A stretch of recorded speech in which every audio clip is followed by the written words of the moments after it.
Good afternoon. George Cavaligos for Naked Trader. Sorry about missing yesterday, guys. Was busy trying to dig my way out, like most people here in Chicago. But the markets are cooperating. You know, the market broke down through that support level yesterday that we've been highlighting now for the last two and a half months. And if you've been as stubborn as I have been, you're looking really good right now. We bounced off of 119.06 this morning. I think I highlighted 119.04 to 06 as a support level. These old lows, if you look back on the daily or the hourly charts, you're going to find minor support levels against these old hourly lows. That was right on the 9 o'clock data, which was, again, stronger than expected. The market bounced, traded all the way back up to the 119.22 level, which was the neckline of that double top we highlighted over the last couple days. Sell rallies, guys. Sell rallies, sell rallies, sell rallies. Hopefully you added the shorts against the 119.22 level. We're drifting off now. We're trading 119.10. I wouldn't be surprised to see new lows overnight. I don't know if the non-farm payroll data is going to be as big an event as people have been looking forward. We saw a big whipsaw last month on it, so people are obviously afraid of getting a big whipsaw. We saw a similar situation last month where, you know, the ADP number came out. We thought we were going to get big, important non-farm data. The market started breaking. The non-farm number disappointed, and then we saw a two-day rally that tore your heart out, basically, and left us with a lot of losses. We know pain. We remember pain. We don't want to go through that again, so we're very risk averse to doing that this time around, even though the markets are telling us different things this time.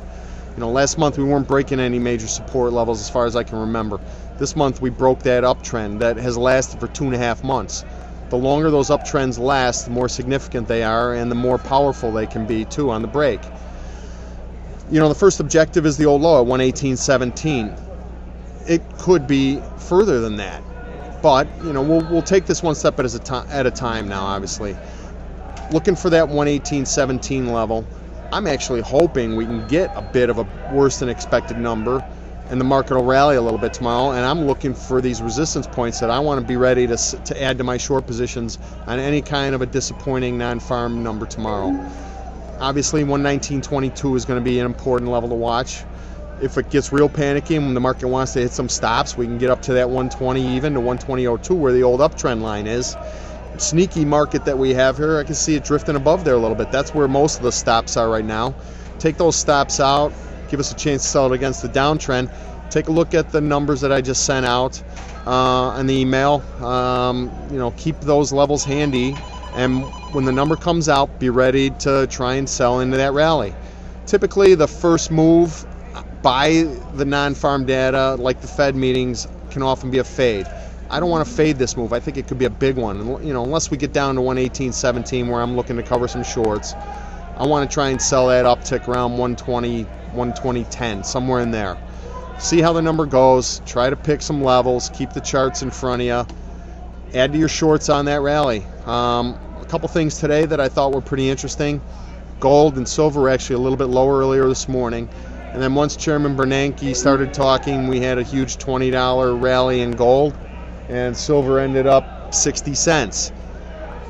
Markets are voting against what the Fed is doing here, and I think the bond market is starting to vote similar here to what the metals are voting here. Have a great night. Let's hope for some good data tomorrow morning for us, and we'll see you then.